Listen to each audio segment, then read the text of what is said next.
Assalamualaikum warahmatullahi wabarakatuh. Perkenalkan, saya Adelia Artika dari kelas Pendidikan Matematika 2 Winsu. Video kali ini untuk memenuhi pada mata kuliah analisis real. Dan baik, yang pertama itu definisi 5.3.3 yang berbunyi misalkan A merupakan himpunan bagian dari bilangan real dan F memetakan A ke R. Kita katakan bahwa F mempunyai sebuah maksimum mutlak di A jika terdapat titik X maksimum elemen dari A sedemikian sehingga Fx maksimum lebih besar sama dengan Fx, di mana X itu elemen dari A. Selanjutnya, kita katakan bahwa F mempunyai sebuah minimum mutlak di A jika terdapat titik X minimum elemen A sedemikian sehingga Fx minimum lebih kecil sama dengan Fx, di mana X itu elemen dari A. Jadi jelas ya kalau dia dikatakan maksimum mutlak, Fx maksimumnya itu lebih besar sama dengan dari Fx-nya, sedangkan minimum mutlak Fx minimumnya itu lebih kecil sama dengan Fx-nya.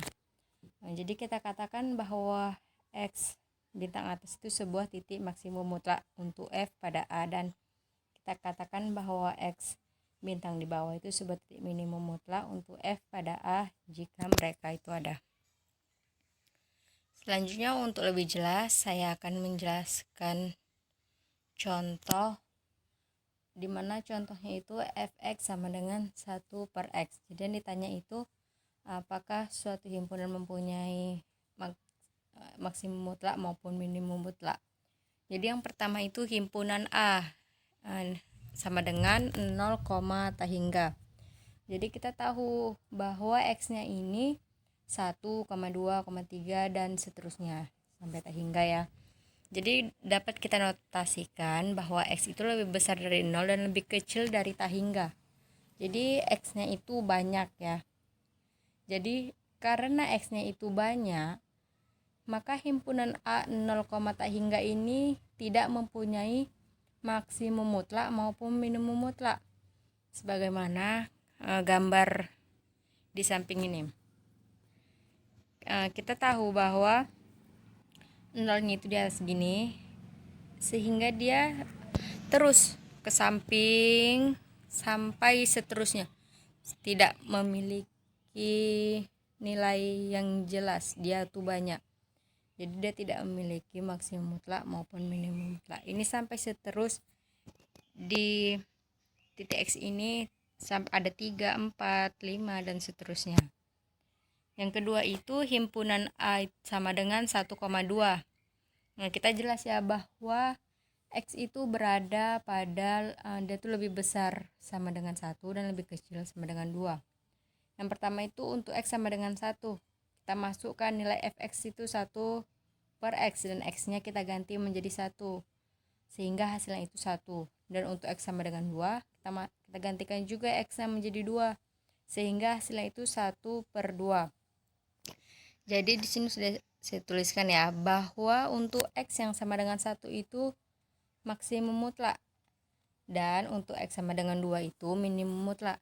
Seperti yang di slide sebelumnya, bahwa Fx maksimum itu lebih besar sama dengan nilai Fx, dimana di sini sudah ketahui Fx maksimumnya itu 1, sedangkan Fx-nya itu untuk Fx maksimumnya itu 1 dan ininya 1, maka dia itu termasuk ke dalam maksimum mutlak. Sedangkan yang minimum mutlak Fx-nya itu 2 dan Fx-nya itu 1 per 2.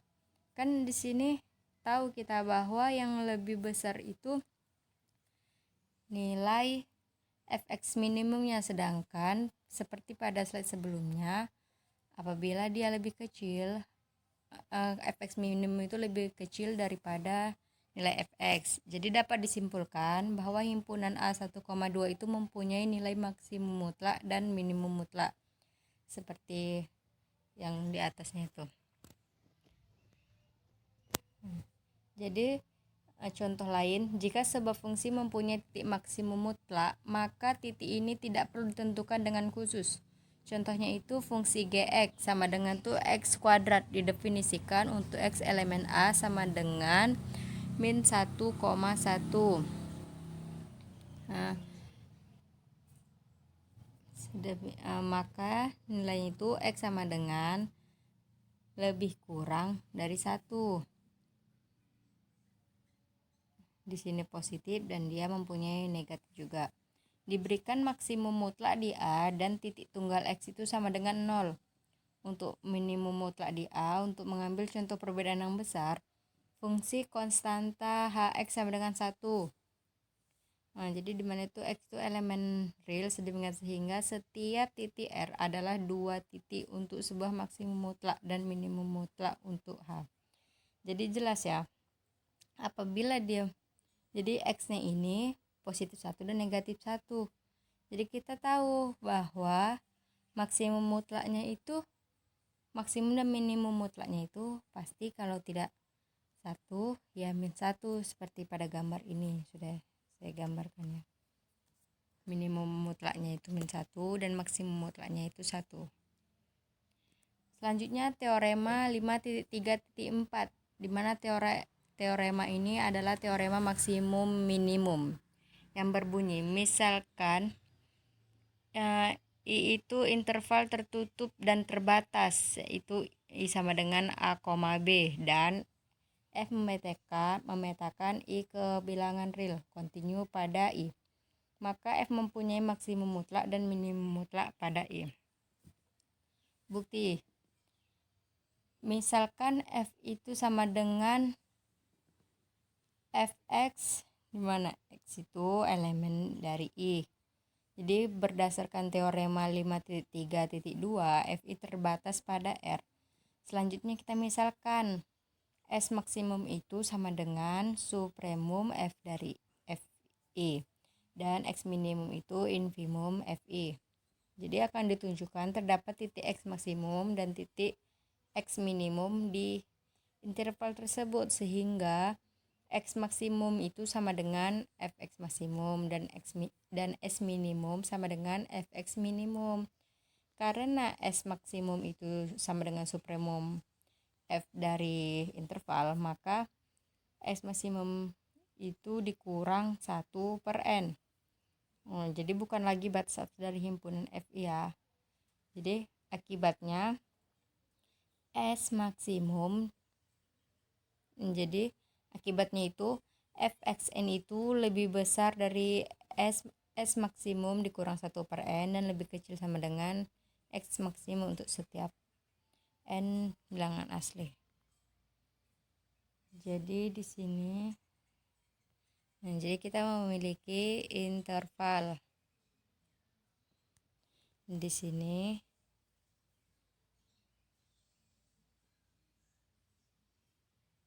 S maksimum dan di sini S minimum.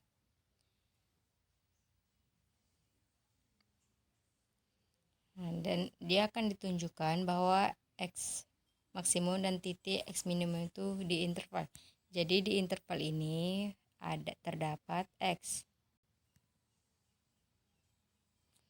Dan interval ini interval A, B ya. Jadi jelas ya, di interval ini mempunyai yang S ini, yang pertama yang dekat B itu termasuk X maksimum supremum dari Fi, dan S yang di dekat titik A itu termasuk infimum dari Fi. Selanjutnya, karena interval terbatas maka barisan X sama dengan Xn terbatas. Dengan menggunakan teorema Bolzano-Weierstrass, terdapat subbarisan X-aksen sama dengan XNR dari X konvergen ke suatu bilangan X maksimum. Karena unsur-unsur dari X-aksen termasuk dalam interval A, B, interval A tertutup A, B, mengikuti teorema 3.2.6 bahwa X maksimum itu termasuk elemen dari interval tersebut. Oleh karena itu, f continue pada x maksimum. Dengan demikian, limit fx nr sama dengan fx maksimum. Maka fx nr itu lebih besar dari s maksimum dikurang 1 per nr dan lebih kecil sama dengan x s maksimum, dimana r itu elemen dari n. Jadi terdapat perubahan ya, dimana sebelumnya itu s maksimumnya ini dikurang 1 per n aja, sedangkan setelah mengikuti teorema 3.2.6 dia ditambah r. Jadi berdasarkan teorema Apit bahwa limit fx nr sama dengan s maksimum. Jadi sehingga hasilnya itu fx maksimum itu sama dengan fx nr sama dengan s maksimum dan sama dengan supremum fi, karena s maksimum tadi sudah kita misalkan bahwa x maksimum itu supremum fi ya. Sehingga x maksimum ini merupakan terbukti bahwa x maksimum merupakan titik maksimum mutlak dari f pada i ya. Demikian penjelasan dari saya. Terima kasih. Wassalamualaikum warahmatullahi wabarakatuh.